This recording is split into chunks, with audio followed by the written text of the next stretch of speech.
Bueno, como podéis ver, están dibujados varios paisajes de novela en las Manisas. Están dibujados así por el deseo expreso de la propietaria de perpetuar en las Manisas sus fincas. Azulejos. ¿Perdona? Digo que en castellano se dice azulejos, no manisas. Bueno, es que así es como lo decimos aquí. No, perdona. Ni aquí, ni en Gandía, ni en Puertollano.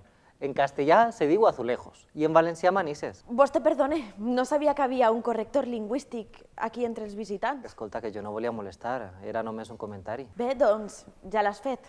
Ara em deixa acabar? Sí, faltaria més. Bé, com vos anava dient, les Manises reflecteixen el que volia la propietària. I ara per què ho fas en valencià? A mi no m'importa que ho faig en valencià, però que acabi ja, per favor. Per vosaltres no vos preocupeu. A vosaltres mos agrada veure com festeja la joventut avui en dia. Festejar?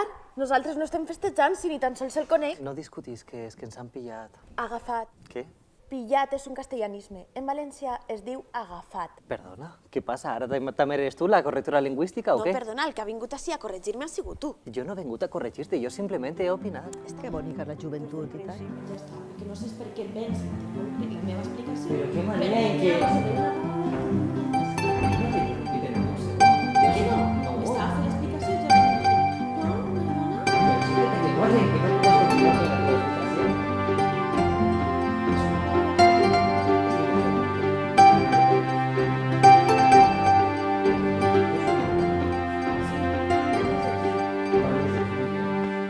I per cert, ara com anem a continuar fent la visita? En valencià o en castellà?